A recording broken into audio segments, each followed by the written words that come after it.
حتی پیامکی، حتی شاید فهمید ساعت چنده، اصلا ببینی پیشته، اصلا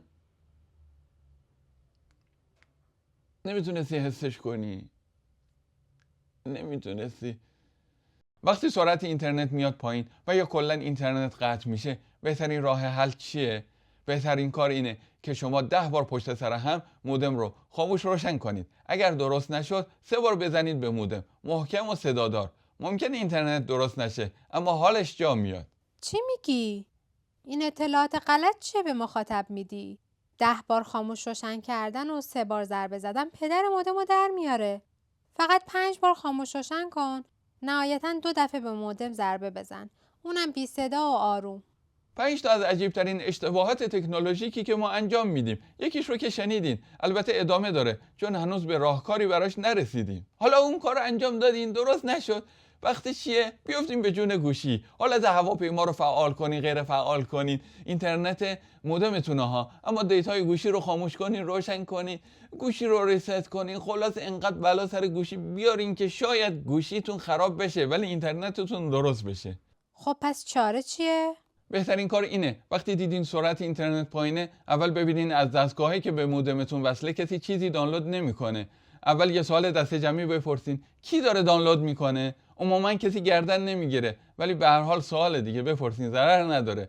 و گاهی اوقات هم واقعا کسی دانلود نمیکنه. من یه بار یادمه 2 تا از بازیام خودشون داشتن خودشون رو به روز رسانی میکردن و همینجور گیگابایت بود که داشتن میخوردن. حالا اگر این داستان ها نبود و باز هم سرعت اینترنت پایین بود، مودمت رو 1 بار و فقط 1 بار خاموش روشن کن و یا اینکه اگر درست نشد گوشیت رو 5 دقیقه بذار رو حالت هواپیما. نیازی به کتک زدن مودم هم ندارید. مودم نباید داغ بشه. چرا؟ چون بخاری نیست. مودم بعضیا اینقدر داغه که میشه روش نیمرو درست کرد. چرا مودم داغ میشه؟ چون همیشه روشنه و یا اینکه بین انبوهی از وسایل شما دفن شده، زیر لاف دوشک، زیر کتابا، زیر قاب عکستون، زیر بشقابتون. اینطوری هیچ هوایی بهش نمیرسه. چه توقعی دارید ازش؟ مودم هم احتیاج به استراحت داره. چاره چیه؟ چاره اینه که هر چند روز یه بار اون مودم بیچاره رو 5 دقیقه خاموش کنید.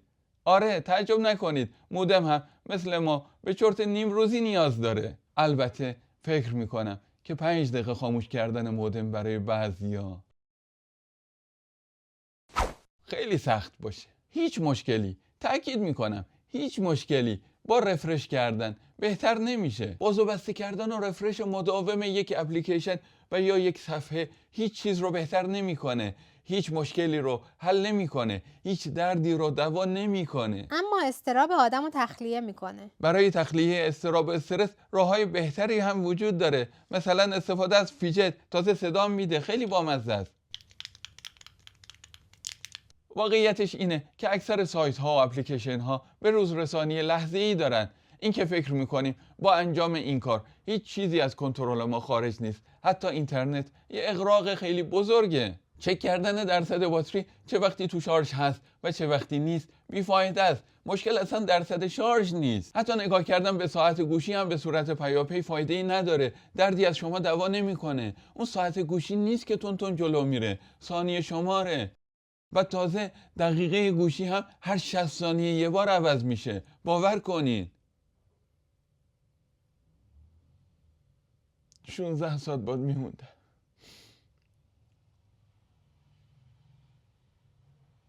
حتی پیامکی، حتی شاید فهمید ساعت چنده.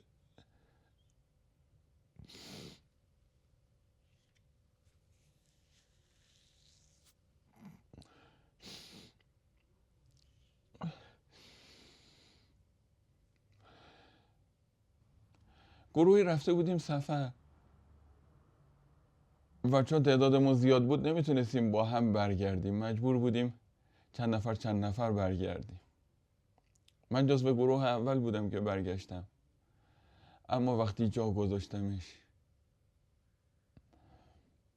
باید 16 ساعت سخت و تحمل میکرد. 16 ساعت.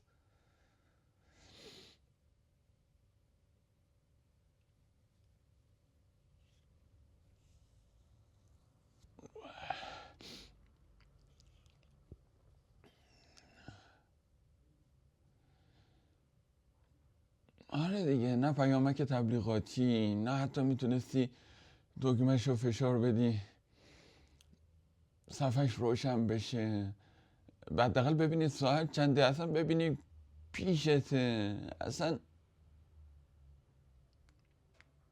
نمیتونستی حسش کنی، نمیتونستی حسش کنی. خیلی سخت بود.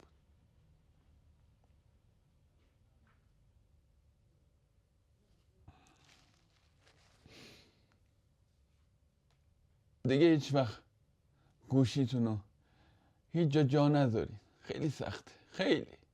اصلا فکرش هم نمی کنید که اینقدر سخت باشه.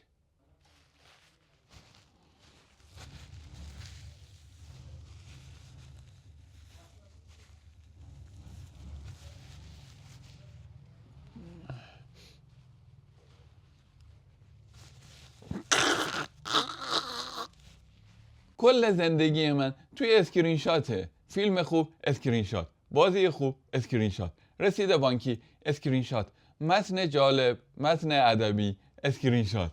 اصلا همه چیز من شده اسکرین شات. حافظه گوشیم که دیگه داره نفسهای آخرشو میکشه. آخه 60 گیگ اسکرین شات مگه میشه؟ من نمیدونم این 60 گیگ اسکرین شاتو بریزم رو هاردم که با اون 320 گیگ اسکرین شاتی که از قبل داشتم بشه 380 گیگابایت اسکرین شات، یا این 60 گیگ رو پاک کنم با اون 320 گیگی که هیچ وقت نگاهشون نمیکنم و نگه دارم. نمیدونم چیکار کنم. ولی نه، من نمیتونم پاکشون کنم. البته تلاشی هم نکردم که بخوام پاکشون کنم، ولی باز میدونم که نمیتونم پاکشون کنم. به خودم میگم پاکشون کنم، میگم نه، شاید یه روزی یه جایی یکی از این اسکرین شات ها، از این مثلا 40-50 هزار تا اسکرین شات مثلا یکیش به درد بخور. آخه تو 40-50 هزار تا رو چطوری میخوای رجوع کنی بهش که بخوای دوباره اینا رو نگاه کنی که بخوای یکیش یه جا به درد بخوره؟ اما شما مثل من این اشتباه نکنید. یه نوتی بردارید، یه یادداشتی بردارید داخل گوشیتون، یه جا نکات و مطالب مهمتون رو اونجا یادداشت کنید. یا اگر اسکرین شات میگیرید حداقل وقت بذارید که هفته یه بار خوباشو پاک کنید و غیر ضروریاش رو نگه دارید. برعکس گفتی، به درد نخوراشو حذف کنین، مهماشو نگه دارین. صفحه تبلت، مانیتور، گوشی، تلویزیون، اینا رو با چی تمیز میکنی؟ با فوت. غیر از فوت. دستمال کاغذی و آستین لباس. نه دیگه، دستمال کاغذی خشکه و به مرور صفحه رو تار میکنه. آستین لباس خوبه اما به شرطی که نرم و تمیز باشه. بهترین پارچه عینکه که هم نرمه و هم لطیفه. فقط دقت کنیم بعد از استفاده حتما داخل کاور بذارید تا تمیز بمونه.